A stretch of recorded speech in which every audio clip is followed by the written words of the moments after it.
Good morning. It is wonderful to be here this morning. I would like to thank Amanda for actually asking me and thinking about me to come and provide the service for you guys this morning. Amy, I greatly appreciate the communication. Never too much. I know some people worry about having too much communication, but it's never too much. I appreciate it. I'm greatly, as a dad, I appreciate it. Inviting my children to be involved. It's awesome to have that experience. So I appreciate that. It's been a crazy year. Been one crazy year. But it's been amazing, the growth that still has occurred. Obviously with children physically that we haven't seen for a year, and some children that you guys haven't seen for more than a year. But I appreciate the opportunity to be the second live service here and being asked to be able to bring it to you guys. I was totally prepared for Zoom. I know I'm still on Zoom, but I was prepared for it to be fully Zoom. But it is great to be here. The scripture for today is 1 Samuel 17:1a, 4 through 11, 19 through 23, and 32 through 49. Thank you for picking the longest scripture for me to have. I am not reading the full scripture. There are a lot of words and names in there that I would butcher tremendously, so I'm not going to try those either. But as soon as you understand where I'm going with it, you'll know the story, and I could probably even stop. So it starts with the Philistines gathering their forces. Anyone yet know the story? Yeah, I know you do. Heard me say it a few times. Goliath is standing amongst their forces. Goliath, 6 cubits and a span. No idea what that meant, so I looked it up. States that he was approximately 9 foot 9 inches. Guinness Book of World Record has the tallest man on record at 8'11". Almost a completely foot taller than him. His armor weighed 5,000 shekels and his spear 6,000. Again, I don't know what's a shekel weigh. So his armor weighed approximately 125.5 pounds. His spear was approximately between 150 and 151, give or take. The armor, the normal armor, was anywhere between 45 and 60 pounds. As a former firefighter, the gear that we wore was approximately 50 pounds. I could not imagine trekking through those lands in that heat with metal armor weighing that amount. But Goliath stood among the forces, and he would call out, "Choose a man and have him come to me, and we will fight. If he kills me, then we will be your subjects. But if I kill him, then you will serve us." One day, David left his flock with a shepherd and went to the front lines. As he was there, he was checking on his brothers to see how they were, and he heard Goliath call out. David was not scared. I would imagine he was a little frustrated, a little angered. So he went to Saul and he said, "I will face that giant." David was a boy, willing to stand up against the giant. Saul was worried. said, he is a soldier, you are but a shepherd. So David told the story about him protecting his flock against lions and bears, and that Goliath was no different than them. So Saul said, you can go if you wear my armor. David put on the armor, couldn't move. So he took it off and he said, no, I cannot face him like this. He picked up his staff, 5 smooth stones, and his sling. Goliath mocked the child as he walked to him. But David said, I come against you in the name of the Lord Almighty. And as the story goes, he slain Goliath.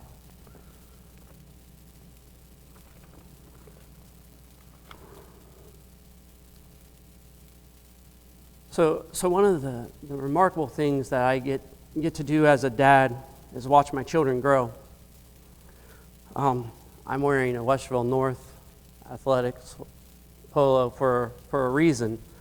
Next weekend, we will be down in Orlando, Florida, watching my child in a wrestling match. 3 days of wrestling in a national tournament. Kid that started wrestling at 89 pounds. Of course, that was 7th grade year. Now going to be a senior, wrestling in the 118 division. But the great thing is I get to watch him wrestle, but his twin brother, who had to have 2 knee surgeries because of an injury during the season,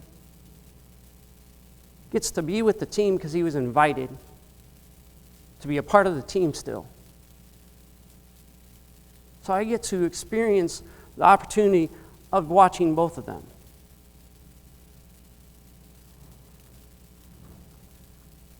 Bailey and Gavin get to go down with us, get to experience the opportunity of not only getting to watch that, but also, fingers crossed, might get to go swim with some dolphins, because that's what we decided to do to make it a family vacation, but we shall see.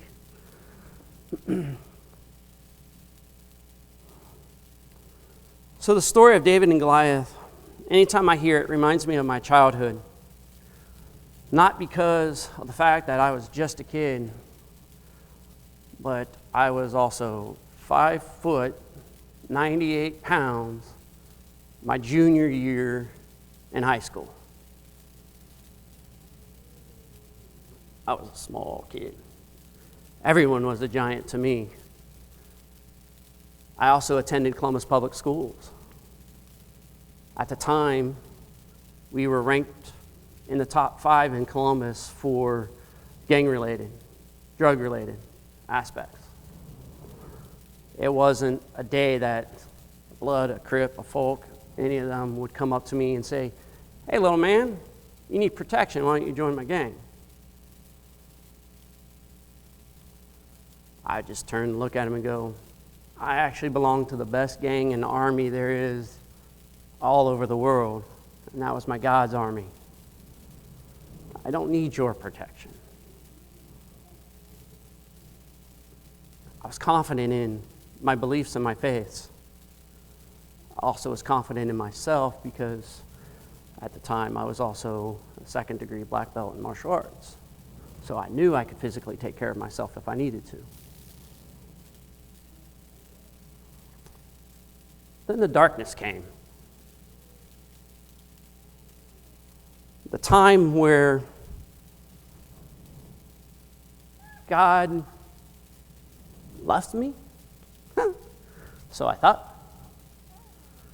Time when I was in such a deep depression that I have scars on my arms from when I loved the feel of the blade jabbing into my arm. Didn't really cut myself. I just liked the point digging in, enough to get a little bit of blood. I never cut myself. Want to show my age a little bit? AOL Instant Messenger. Yeah. I was on it, logging off for the night. It's after my senior year, so I was in college. First year of college, and I was done. I was tired of hurting. I was ready to call it a day. Logging off, telling my friends, hey, have a good night, leaving it at that. I got a message from my best friend at the time. He said, I need you to put those knives away for me, please. What are you talking about? What are you talking about? I don't even understand what you're saying. He's like, oh, you don't have to say anything. God has already told me what your plan is. I need you to put those knives away from me. Played it off for a while till probably 3 in the morning. This all started at midnight. He said, I need you to promise, not me, but I need to promise the God that I know is in your heart. You won't do anything stupid, and I'll see you in the morning. Okay, I promise you. He's like, no. Okay, promise. To God that I will not do anything stupid. A few years later, obviously, I got a tattoo stating that I'm a warrior for God. Got the semicolon to show that depression, anxiety, is not the end of my story. This was actually a birthday gift a couple years ago from Elsie because I hit another divot. I didn't know anything about it. She goes, you're going to go and you're going to get your tattoo. What? I've been talking about the semicolon, you need it. It's not a reminder for me, for my own journey. It's a reminder for my kids. That's where my story is continuing. It's been a long journey.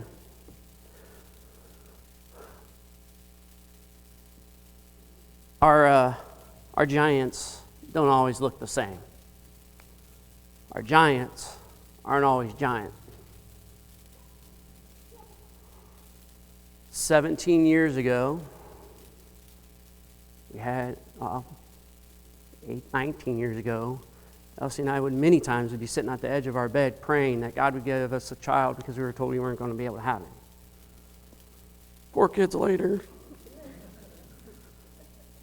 But the best thing is I'm not just blessed with my own children. I've also been blessed with a lot of children, whether it's at camp. Our goddaughter, Lindsay, who lives in West Virginia, that since the boys are 2, they adopted her, and she just came along with it. We have a few others that we have adopted along the way, helped grow and everything else. It's an amazing thing. But 17 years ago,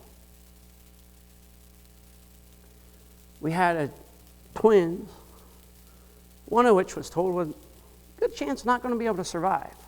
He's not thriving. Doesn't seem to have that thrive. A nurse went against policy. Nurse went against what she had been told was not okay. She told her head nurse, I don't care, I'm doing it anyway. She put the twins together. She's like, they've been together this long. Maybe they need each other.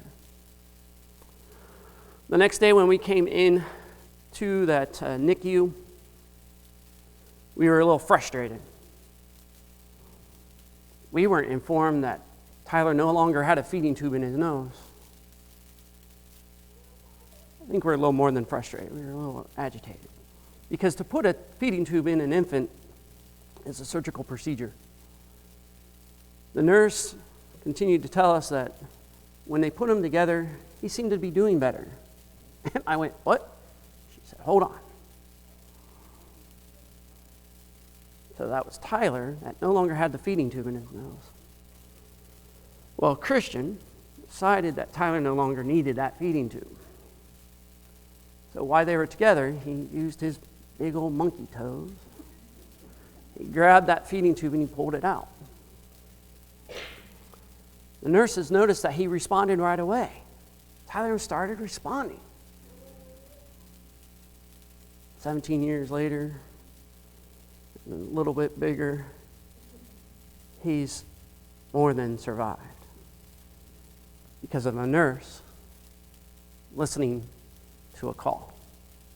And then Christian just being his butthead brother and making it happen. We've also spent many hours next to hospital beds, whether it was someone who's 6 months old being hospitalized because of her medical issue,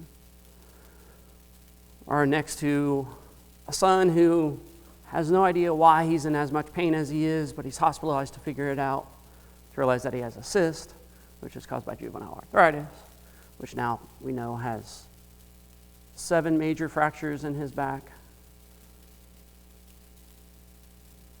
It's been a long journey. But one of the greatest things that we have gotten from this is there's times where Elsie and I need a break, so we go get something to eat while Bailey was sleeping. Gavin was sleeping. We're in the hospital. We go eat. We're sitting in the lounge area just kind of decompressing from everything.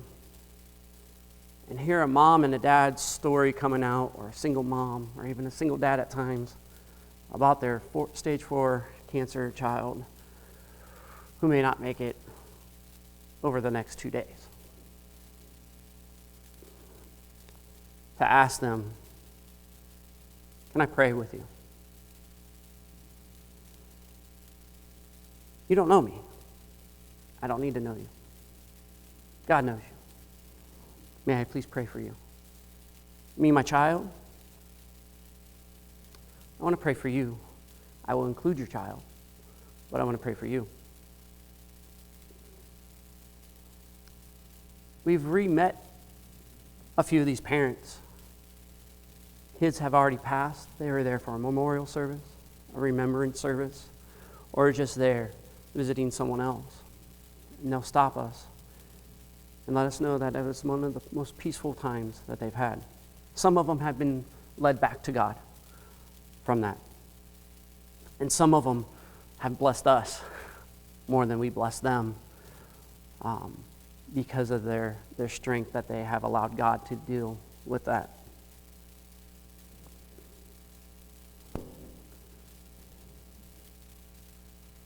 So Bailey laughed at me when she saw I had 2 full pages. Bailey, I'm already through my 2 pages, and then some.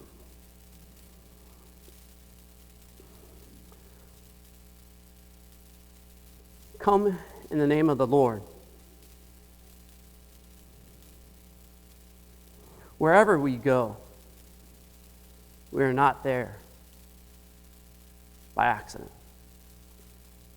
We do have an agency to choose, 100%. 100%. God has already walked that path for us. And the other path that we could have chose. And the other path that we could have chose. Go back to when I was in my darkest times. I did not want to believe there was a God. I was running as far as I could. Lo and behold, I was on a turntable and he kept spinning me as I was running away from him.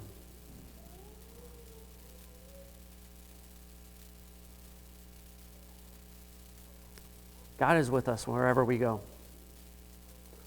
So when we go into a room and we state, I come in the name of the Lord, whether we speak it out loud or we say it in our own minds, we're following those footsteps that God has laid before us to guide us. I always love the footprints. I have a little twist on mine that I like to put in there. I read it once and I absolutely loved it, and I follow it with me. And it's how I'm going to close. So when you see the one single footprints, that's when I carried you during your dark times. The other times where you see the footprints and you see the lines being drugged, that's where I didn't care what you wanted to do. I drug your butt where you needed to go. Because that is where I'm leading you. So as we go and we leave, we put on the armor of God. And we say, where's faith leading me? And allow faith to guide me, not allow fear to guide me.